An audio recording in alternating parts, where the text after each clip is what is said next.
বছর মুসলমানেরা বিভিন্ন উপায়ে পুনরায় রাষ্ট্র ক্ষমতায় বিজয়ী হওয়ার চেষ্টা করে দেখেছে। তো আসলে পবিত্র কোরআন এবং সহিহ হাদিসের আলোকে অথবা যুক্তি, তর্ক, চিন্তা, ভাবনা, জ্ঞান, গবেষণার আলোকে কোনটি উত্তম হওয়া উচিত, কোনটি আমাদের করণীয় হওয়া উচিত? প্রথমত আপনাদের সামনে আমি তুলে ধরব রাষ্ট্র ক্ষমতা ইসলামের ব্র্যান্ডিং কি। রাষ্ট্র ক্ষমতা ইসলামের ব্র্যান্ডিং এর কথা বলতে গিয়ে রাসূলুল্লাহ সাল্লাল্লাহু আলাইহি ওয়াসাল্লাম বলেন, লা তাকুমু সাআহ হাত্তা ইয়ানজিলা ঈসা ইবনে মারইয়াম। ততদিন পর্যন্ত কিয়ামত সংঘটিত হবে না যতদিন না আসমান থেকে মারিয়ামের সন্তান ঈসা পৃথিবীতে নেমে না আসছে। আর মারিয়াম আলাইহিস সালাতু ওয়াস সালামের সন্তান ঈসা আলাইহিস সালাতু ওয়াস সালাম যেদিন পৃথিবীতে নেমে আসবেন, সেই দিন তিনি কি করবেন তার বর্ণনা আল্লাহর নবী দিয়েছেন। সেই দিন তিনি হাকামান মুকসিতা, সমগ্র পৃথিবীতে ন্যায় বিচার প্রতিষ্ঠাকারী শাসক হিসেবে আবির্ভূত হবেন।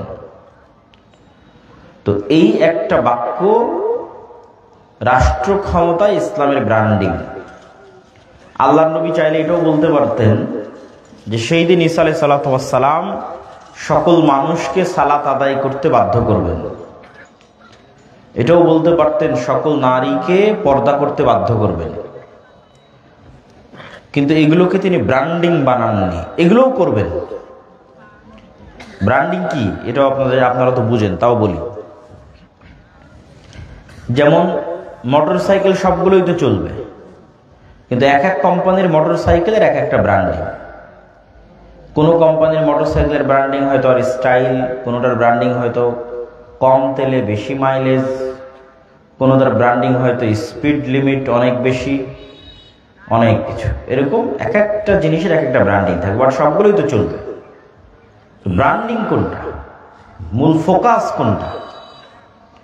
তা আল্লাহ নবী বলছেন কিয়ামত ততদিন হবে না যতদিন মারিয়ামের সন্তান ঈসা নেমে না আসছে। আর মারিয়ামের সন্তান ঈসা নেমে এসে কি করবে বলেন তো?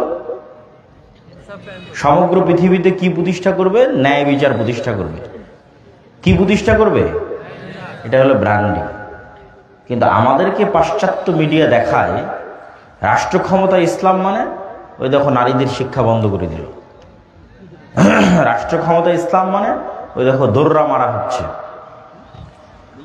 ওই দেখো রজম করা হচ্ছে, ওই দেখো গলা কেটে ফেলা হচ্ছে।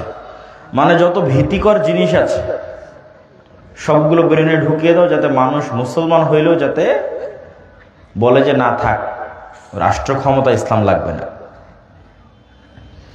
কিন্তু সে যদি এটা বুঝতো যে বর্তমান রাষ্ট্র ব্যবস্থা তার উপর কি পরিমাণ জুলুম করছে, তার জ্ঞাত এবং অজ্ঞাত উভয় অবস্থায়,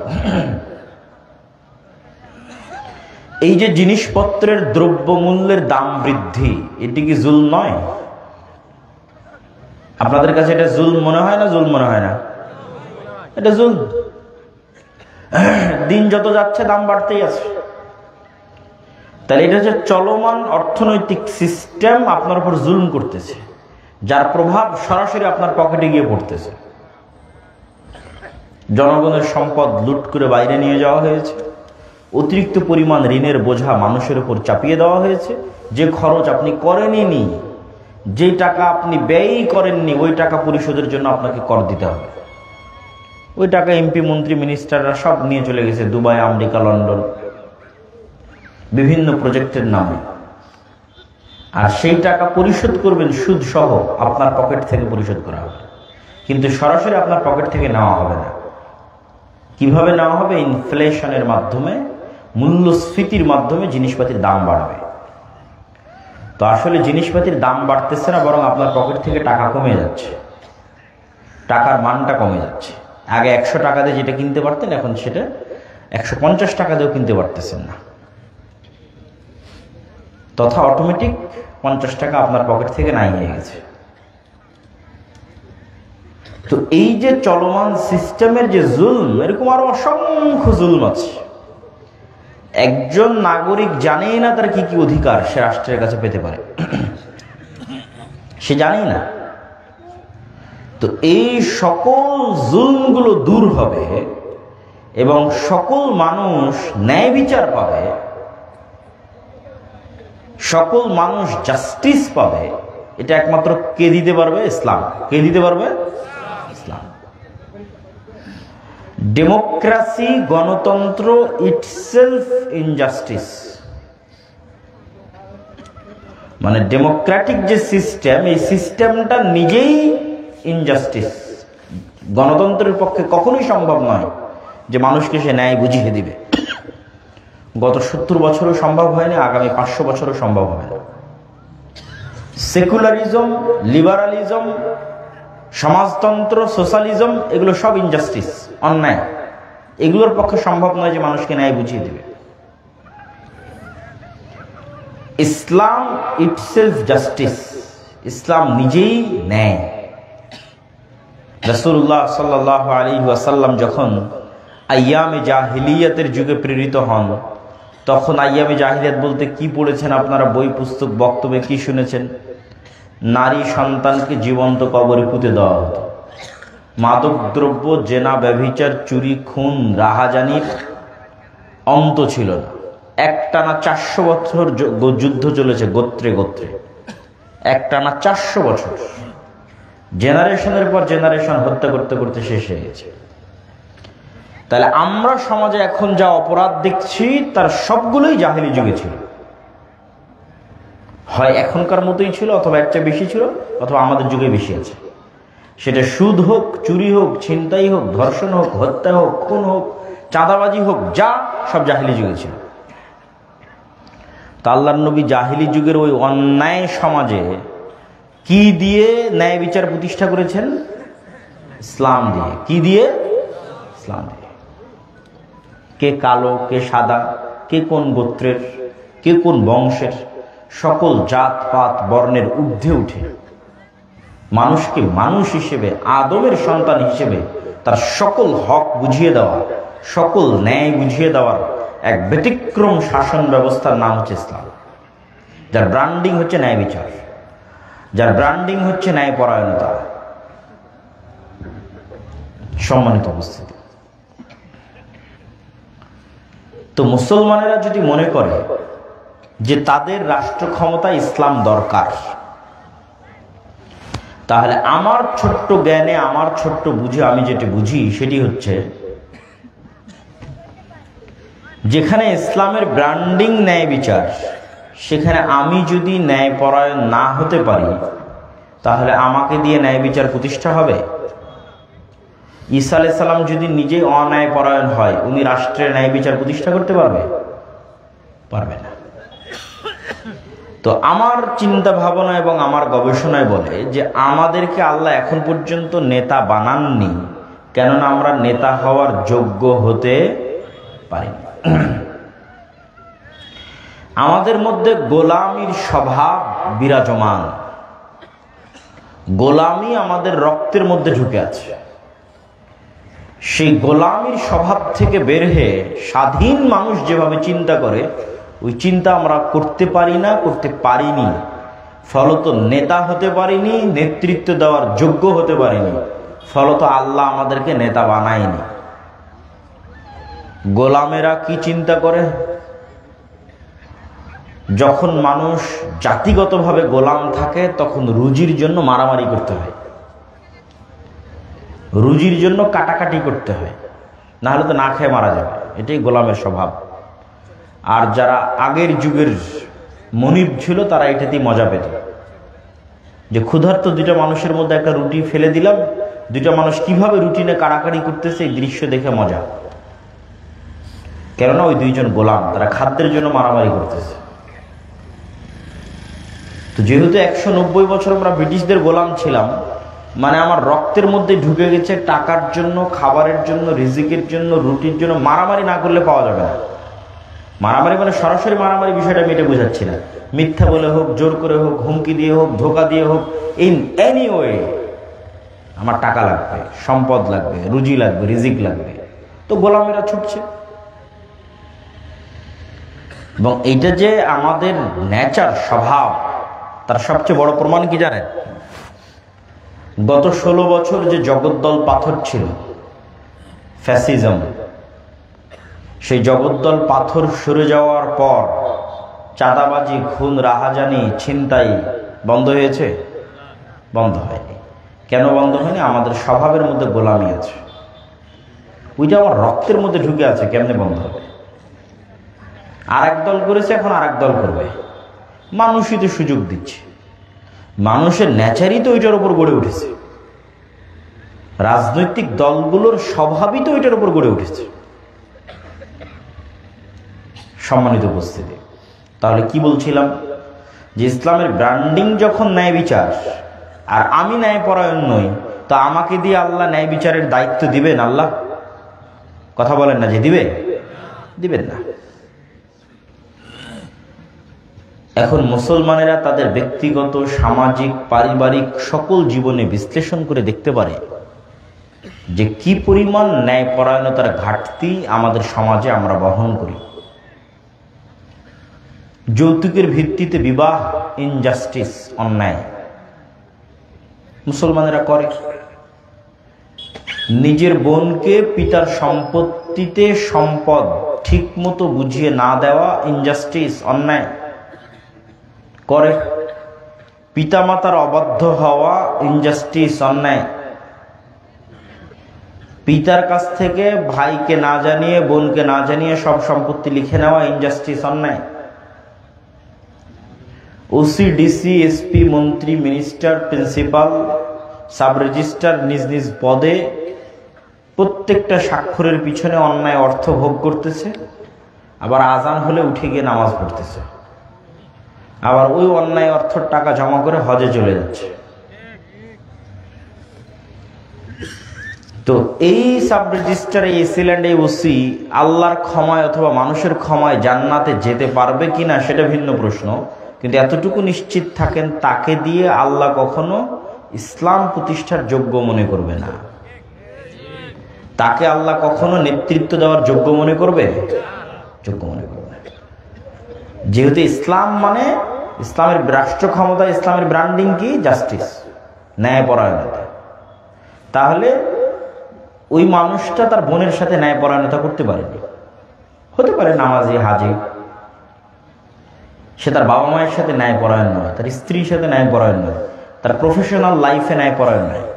বাংলাদেশের প্রত্যেকটা স্কুল, কলেজ, ইউনিভার্সিটির টিচারেরা হয় দেরিতে আসেন, হয় অনুপস্থিত থাকে, এবং কোনো প্রকার দায়বদ্ধতা নাই। মানে সে তার নিজের পদের জায়গায়, প্রফেশনাল লাইফে সে একজন অন্যায়পরায়ণ মানুষ। এই মানুষগুলোকে যদি আল্লাহ রাষ্ট্রের দায়িত্ব দিয়ে দেয়, তারা তো গত 16 বছর যা দুর্নীতি হয়েছে তার চেয়ে বেশি দুর্নীতি করবে। এটা কি বিশ্বাস করেন? এটাই বাস্তব। তো ফলত তাদেরকে আল্লাহ সুবহানাহু ওয়া তাআলা ইসলামের নামে রাষ্ট্র ক্ষমতায় যাবে এটার যোগ্য মনে করেন না। আর এটার যোগ্য মুসলমানেরা এখনো হতেও পারেনি। নেতা হতে হলে সেলফ রেসপেক্ট লাগে, আত্মমর্যাদা লাগে। আত্মমর্যাদা সম্পন্ন ব্যক্তি কখনো মিথ্যা বলতে পারে না। আর ডেমোক্রেসির, গণতন্ত্রের কালচারই হচ্ছে মিথ্যা বলতে হবে। মিথ্যা না বললে গণতান্ত্রিক রাজনীতি হয়ই না, হবেও না। আবু সুফিয়ান রাদিয়াল্লাহু তাআলা আনহু তার কাফের অবস্থায় তার চিরশত্রু যাকে তিনি হত্যা করতে চান, মুহাম্মদ সাল্লাল্লাহু আলাইহি ওয়াসাল্লাম সম্পর্কে মিথ্যা বলেননি। কেন বলেননি? এটা তার সেলফ রেসপেক্ট, আত্মমর্যাদা। He is a leader, by born, by default leader, জন্মগত নেতা। হতে পারে কাফের, হতে পারে মুশরিক, কিন্তু নেতা জন্মগত। তো নেতা কেমনে মিথ্যা বলে? নেতা মিথ্যা কিভাবে বলতে পারে? তার আত্মমর্যাদা, আত্মসম্মানের সাথে এটা সাংঘর্ষিক। সে আরেকজনকে হত্যা করে ফেলতে পারে যুদ্ধের মাঠে তার পৌরুষত্ব এবং সাহসিকতার কারণে, বাট মিথ্যা বলতে পারে না। মিথ্যা বলা মানে নেতৃত্বের যোগ্যতা শেষ। এখন আপনি মুসলমানদের কাছে ফিরে আসেন। মুসলমানের কাছে সবচেয়ে সহজ পাপ হচ্ছে মিথ্যা বলা। সকাল সন্ধ্যা উঠতে বসতে, খেতে, চলতে ফিরতে, কর্মক্ষেত্রে, কাজে, ব্যবসা বাণিজ্যে সকল জায়গায় মিথ্যা, মিথ্যার উপর দিয়ে আমাদের জীবনটা পরিচালিত হচ্ছে। জন্ম নিবন্ধনের জন্ম তারিখ থেকে শুরু করে, সার্টিফিকেট থেকে শুরু করে প্রত্যেকটা ধাপে ধাপে আমরা কিসের উপর প্রতিষ্ঠিত আছি? মিথ্যার উপর প্রতিষ্ঠিত আছি। তাহলে কি আল্লাহ আমাদেরকে দিয়ে ইসলামকে রাষ্ট্র ক্ষমতার দায়িত্ব দিবে? আমাদেরকে দায়িত্ব দিলে তো আমরা সাবেক প্রধানমন্ত্রী এবং তার যে 16 বছরের শাসন ছিল তার চাইতে বড় দুর্নীতিবাজ হবো হচ্ছে আমরা। অবশ্যই যতই বড় নামাজি তাহাজ্জুদ গুজার হন না কেন, মিথ্যা আমাদের রক্তের মধ্যে ঢুকে আছে। সুতরাং আমিও রাষ্ট্র ক্ষমতায় গেলে আমিও দুর্নীতিবাজ হব, এটাই ঠিক। এই জন্য আল্লাহ কখনো আমাকে ইসলামের নামে রাষ্ট্র ক্ষমতা দিবেন না, ইসলামের দুর্নাম হয়ে যাবে।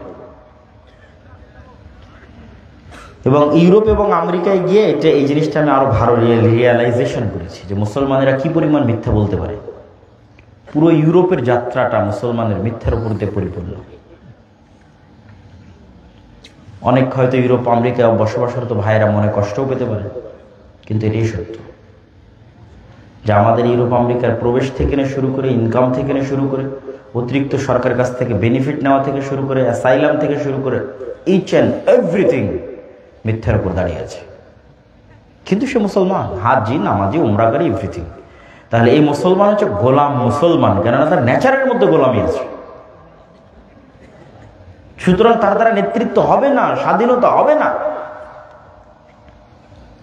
এখনই আপনি চোখের সামনে দেখতে পাচ্ছেন গত 16 বছর একদল চাঁদাবাজি করলো, এখন আর এক দল করতেছে। কেন? নেচারের মধ্যে গোলামি আছে, রক্তের মধ্যে গোলামি আছে।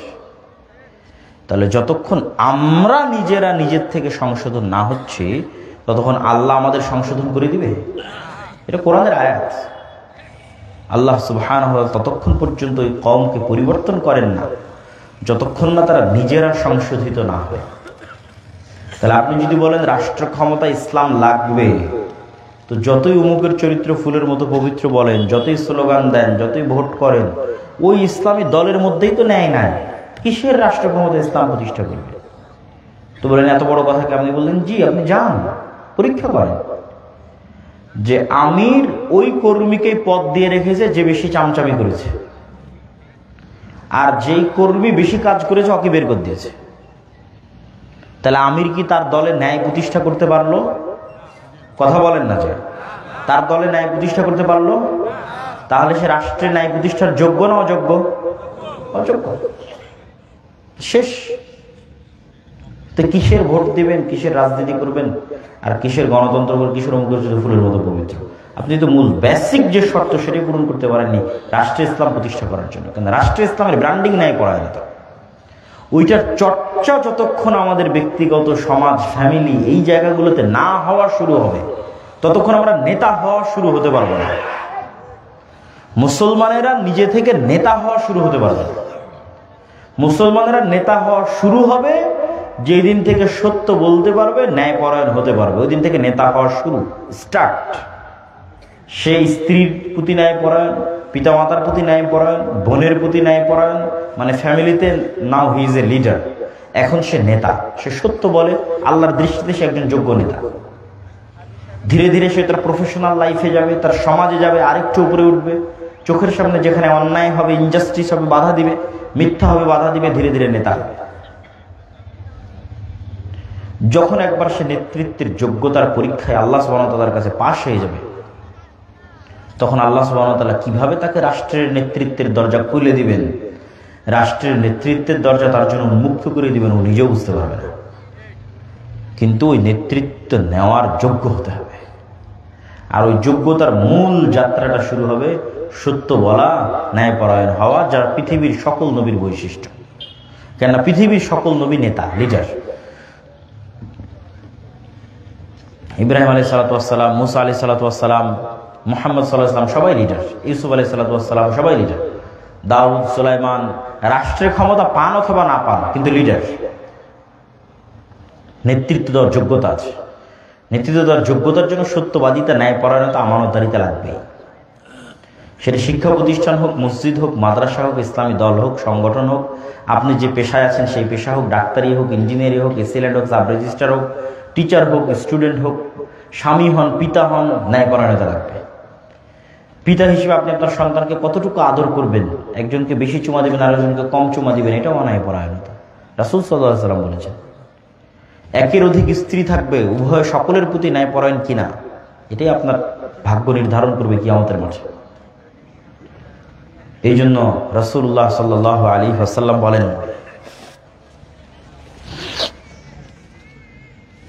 সাবআতু ইউযিল্লুহুমুল্লাহ ইয়াওমা লা যিল্লা ইল্লা যিল্লুহু। 7 শ্রেণীর মানুষকে আল্লাহ সুবহানাহু ওয়া তাআলা বিশেষ ছায়া দিবেন কিয়ামতের মাঠে। তাদের মধ্যে 1 নম্বর, সর্বপ্রথম যাদেরকে স্থান দেওয়া আছে সেটা হচ্ছে ইমামুন আদিল, ন্যায়পরায়ণ, দায়িত্বশীল। মানে আর যত নফল ইবাদত আছে সবগুলোকে ছাড়িয়ে গেছে। নফল ইবাদতের মধ্যে তাহাজ্জুদ গুজার আছে, নফল ইবাদতের মধ্যে নফল সিয়াম পালনকারী আছে, নফল ইবাদতের মধ্যে দানবীর আছে, সেগুলোর কথা সিরিয়ালে আসবে। কিন্তু সবকে ছাড়িয়ে গেছে যে ন্যায়পরায়ণ। এটা সবচেয়ে কঠিন, এটা সবচেয়ে কঠিন। যে মানুষ ন্যায়পরায়ণ হবে তার সমাজে, তার পরিবারে, তার ফ্যামিলিতে, তার প্রফেশনাল লাইফে, এটা সবচেয়ে কঠিন। তো ন্যায়পরায়ণ, দায়িত্বশীল 1 নম্বরে চলে গেছে। আর এটা কেন আল্লাহ এটা আরো ভালোবাসেন? আল্লাহ এটা এই জন্য আরো ভালোবাসেন যে আল্লাহ নিজে ন্যায়পরায়ণ। আল্লাহ সুবহানাহু ওয়া তাআলা কি বান্দার উপর জুলুম করে? আল্লাহ সুবহানাহু ওয়া তাআলা শুধু বান্দার উপর জুলুম করে না এটা নয়, কোনো বান্দা যদি জুলমের শিকার হয় সেই জুলম তিনি বুঝিয়ে দিবেন, পাল্টা সমাধান করে দিবেন, এটাই তার ওয়াদা। সেটা শুধু মানুষে নয়, পশুতেও যদি জুলম করে থাকে এটাও কিয়ামতের মাঠে জিরো করা হবে, মিটিয়ে দেওয়া হবে। এই জন্য তো তিনি ন্যায়পরায়ণ, ন্যায় বিচার প্রতিষ্ঠাকারী, মালিক ইয়াউমিদ্দিন, বিচার দিবসের মালিক। ওই দিন দেখা যাবে আল্লাহ সুবহানাহু ওয়া তাআলার ন্যায়পরায়ণতা। এই জন্য আল্লাহ এটা পছন্দ করেন। সম্মানিত উপস্থিতি, তাহলে আমরা যে আলোচনা করছিলাম, ইসলামের সামগ্রিক বিজয়ের জন্য সর্বপ্রথম আমাদের নিজেদের পরিবর্তন হতে হবে। আমাদের রাজনৈতিক বিজয়ের জন্য আমাদের মধ্যে নেতৃত্বের যোগ্যতা নিয়ে আসতে হবে।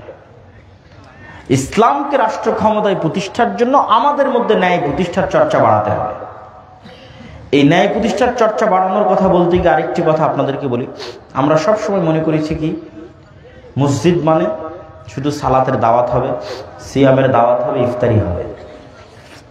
এই টেন্ডেন্সি থেকে বের হয়ে আসতে হবে।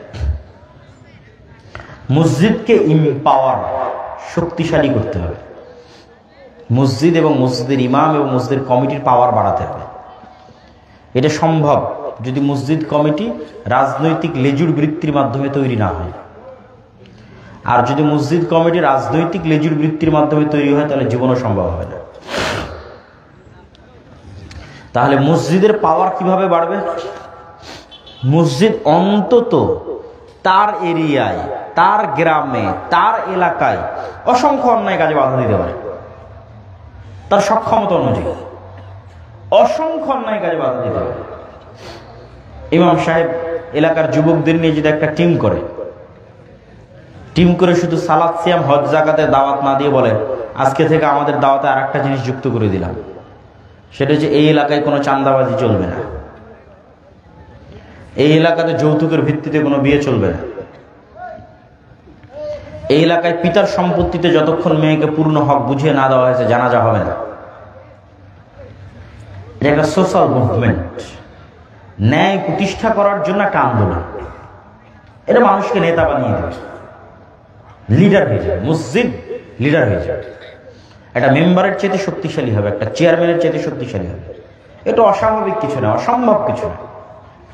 এবং এইটা করার সুযোগ এখনই। কেননা আবার যখন শক্তিশালী রাজনৈতিক দল ক্ষমতায় আসবে এবং তারা লম্বা সময় ক্ষমতায় থাকবে, তখন আপনি এই ফ্রিনেসটা অনুভব করবেন না। তখন আবার ওই আগের সিন্ডিকেট তৈরি হবে, সিন্ডিকেটের হাতে গ্রাম মহল্লা পর্যন্ত বিচার সালিশ চলে যাবে। আর যদি মসজিদ থেকে শুরু করে, দ্বীনি প্রতিষ্ঠান থেকে শুরু করে যুবক, স্টুডেন্টস, তাদের টিমগুলো দাঁড়ায় এইভাবে যে তারা সমাজে ন্যায় প্রতিষ্ঠার জন্য আন্দোলন করবে, সমাজে ইনজাস্টিসকে বন্ধ করবে। যেমন আমাদের বর্তমান সমাজগুলোতে সবচেয়ে বড় ইনজাস্টিস কি হয়? ক্ষুদ্র ঋণ, সবচেয়ে বড় ইনজাস্টিস সুদই ক্ষুদ্র ঋণ। এটা সবচেয়ে বড় অন্যায়, জুলম, অত্যাচার। সুদ মানুষের পায়ে গোলামির জিঞ্জির বেঁধে দেয়। এবং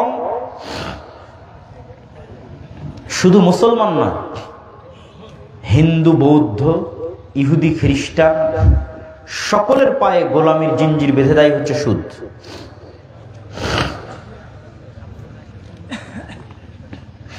তো এই জন্য আমাদের একটা সোশ্যাল মুভমেন্ট, সামাজিক আন্দোলন থাকা উচিত, যুবকদের, মসজিদ ভিত্তিক, দ্বীনি প্রতিষ্ঠান ভিত্তিক, যা সমাজে প্রচলিত অন্যায়ের বিরুদ্ধে লড়াই করবে, ন্যায় প্রতিষ্ঠার জন্য চেষ্টা করবে। এবং এইরকম কোন এক মানুষের মাধ্যমেই যে এরকম ন্যায় প্রতিষ্ঠায় সচল হবে, ন্যায় প্রতিষ্ঠায় সচেতন হবে, নিজে ন্যায়পরায়ণ হবে, এরকম কোন মানুষের হাতে আল্লাহ সুবহানাহু ওয়া তাআলা রাষ্ট্র ক্ষমতা দিয়ে দিবেন। কিভাবে দিবেন তা আল্লাহ সুবহানাহু ওয়া তাআলা জানেন, কিন্তু এর চেষ্টা আমাদের করতে হবে। এবং এই চেষ্টা করার সুযোগ এখনই। মসজিদের পাওয়ার বাড়াতে হবে এবং সমাজে প্রচলিত অন্যায়ের বিরুদ্ধে লড়তে হবে। অন্যায় মানে আমরা যে গুনাহ এবং পাপ বুঝাই সেটা বলতেছি না, মানুষের সাথে যে অন্যায় হচ্ছে, সেটা মানুষের সাথে অন্যায় হচ্ছে, ওইটার বিরুদ্ধে লড়তে হবে। এবং এটা সহজ, কঠিন কোনো কাজ নয়। এটা উদ্যোগ নিতে হবে, চেষ্টা করতে হবে। আল্লাহ সুবহানাহু ওয়া তাআলা আমাদের তৌফিক দান করুক, বলেন আল্লাহুম্মা আমিন। সম্মানিত উপস্থিতি, আমাদেরকে আরো একটি বিষয় এটির সাথে যেটা আমি যুক্ত করতে চাই, সেটি হচ্ছে শক্তিশালী প্রতিষ্ঠান। শক্তিশালী প্রতিষ্ঠান নাই মুসলমানদের, সমগ্র পৃথিবীব্যাপী নাই, আবার দেশ ভিত্তিকও নাই। এই জায়গায় ইহুদিরা সবচেয়ে বেশি এগিয়ে গেছে। তারা শক্তিশালী মিডিয়া তৈরি করে ফেলেছে, শক্তিশালী অর্থনৈতিক প্রতিষ্ঠান তৈরি করে ফেলেছে। ফলত তারা চাইলেও পৃথিবী তাদের কাছে জিম্মি, তারা না চাইলেও পৃথিবী তাদের কাছে জিম্মি। তো আপনি দেখবেন যে 5ই আগস্টে হাজার হাজার লক্ষ লক্ষ ভোটার পঙ্গপালের মতো আছে, রাস্তায় আছে। কিন্তু যখন রাষ্ট্রের সরকার গঠন হলো, তখন কাদের সরকার হলো? দেশে যাদের শক্তিশালী প্রতিষ্ঠান ছিল। যেমন বাংলাদেশের সবচেয়ে শক্তিশালী একটা প্রতিষ্ঠান হচ্ছে আর্মি, তাহলে আর্মির সরকার হলো। বাংলাদেশের সবচেয়ে শক্তিশালী একটা প্রতিষ্ঠান হচ্ছে ব্র্যাক, বছরে 12,000 কোটি টাকার লেনদেন হয়। সারা বাংলাদেশের সব মসজিদ মাদ্রাসা মিলে অত টাকার লেনদেন হবে না, তাহলে সে একটা অনেক শক্তিশালী প্রতিষ্ঠান, তার সরকার হলো। গ্রামীণ ব্যাংক একটা শক্তিশালী প্রতিষ্ঠান, তার সরকার হলো। তারপরে প্রথম আলো, ডেইলি স্টার শক্তিশালী প্রতিষ্ঠান, তাদের সরকার হলো। যখনই মূল সরকার সরে যায়, তখন ওই দেশে যাদের শক্তিশালী প্রতিষ্ঠান থাকে তারা অটোমেটিক ক্ষমতায় চলে যায়। আর আপনার যদি এরকম পঙ্গপালের মতো কোটি কোটি ভোটার থাকে, তবুও কোনো দাম নেই। ভোট দেওয়াটা তো মূলত, বা ভোট চাওয়াটা তো মূলত গণতান্ত্রিক দেশে বসবাসরত মানুষের মনকে বুঝ দেওয়া, মানে আপনাকে বুঝ দেওয়া যে হ্যাঁ তুমি দেশের শাসক আছো, বা এই দেশ তুমি চালাচ্ছ, কিন্তু আসলে বাস্তবে আপনি কিছু না। যদি বাস্তবে আপনি কিছু হতেন, তাহলে অন্তত বড় বড় সিদ্ধান্ত নেওয়ার আগে সরকারেরা বলতো ঠিক আছে গণভোটের আয়োজন করা হোক, দেখি জনগণের পক্ষে আছে না নেই। কিন্তু গণভোটের আয়োজন করা হয় না। তাহলে আপনি কি শুধু আপনার ভোটকে ব্যবহার করে একজন ক্ষমতায় গেল, 5 বছর আপনার হাতের কিছু নাই। সে আপনার মন মতো করলেও সে আপনার নির্বাচিত প্রতিনিধি, আপনার মন মতো না করলেও সে আপনার নির্বাচিত প্রতিনিধি। তো এর চাইতে বড় জুলমের সিস্টেম পৃথিবীতে নাই, এবং এর চেয়ে বড় ধোকার সিস্টেম পৃথিবীতে নেই। এইটা যত বড় ধোকার সিস্টেম, যত সহজে মানুষকে এখানে ধোকা দেওয়া যায়। তো এরকম পঙ্গপালের মতো ভোটার থেকে তো লাভ নেই। এবং আরো অনেক আলোচনা আছে এই বিষয়ে, স্টাডি করলে আরো অনেক পয়েন্ট তুলে ধরা যাবে। এবং ডেমোক্রেসি, গণতন্ত্র, সোশ্যালিজম সমাজতন্ত্র, সেকুলারিজম ধর্মনিরপেক্ষ মতবাদ, লিবারালিজম ব্যক্তি স্বাধীনতা, এই যে মতবাদগুলো আছে পৃথিবীতে, ন্যাশনালিজম জাতীয়তাবাদ, এগুলো কি আল্লাহর লেখা কোরআন না ওহী? এগুলো কি কোরআন না ওহী? কিছুই না।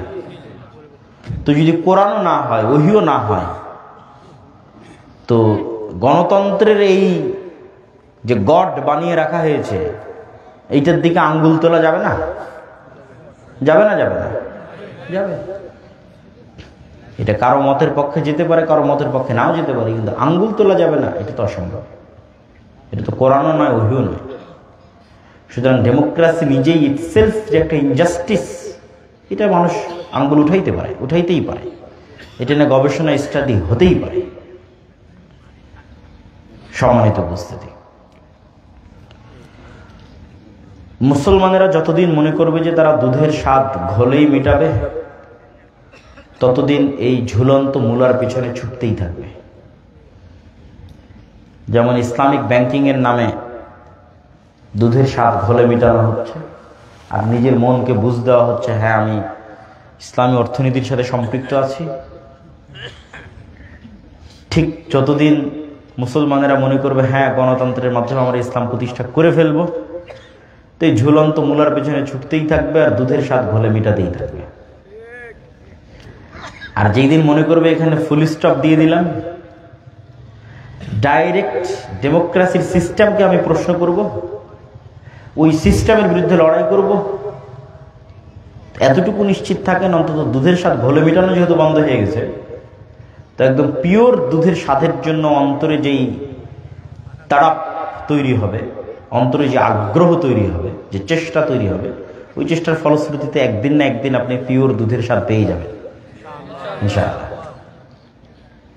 কিন্তু ওইটার জন্য ঈমান মজবুত হতে হবে, নিয়ত ঠিক থাকতে হবে, আর ওই যে যোগ্য হতে হবে, আল্লাহর দৃষ্টিতে নেতা হওয়ার যোগ্য হতে হবে। আল্লাহর দৃষ্টিতে তো আমরা নেতা হওয়ার যোগ্য হতে পারছি না।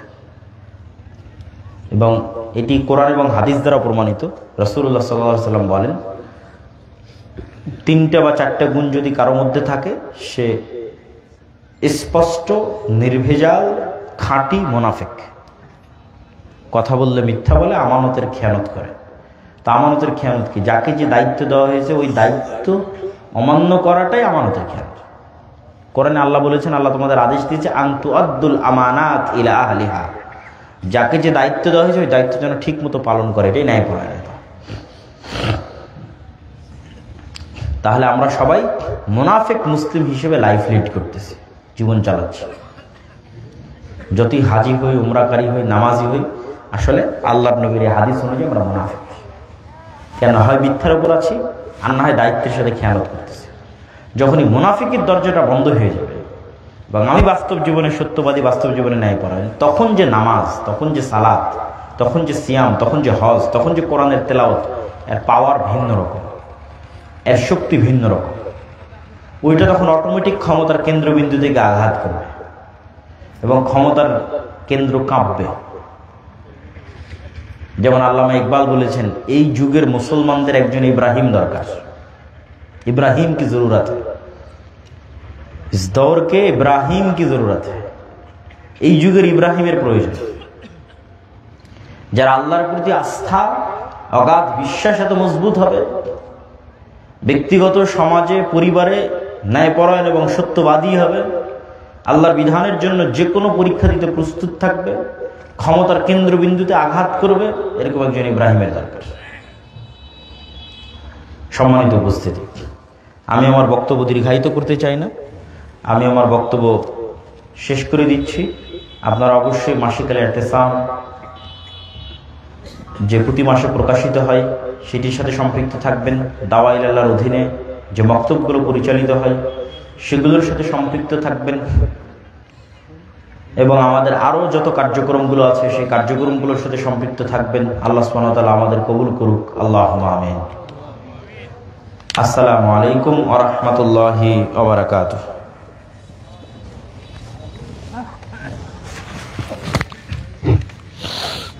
জাযাকাল্লাহ।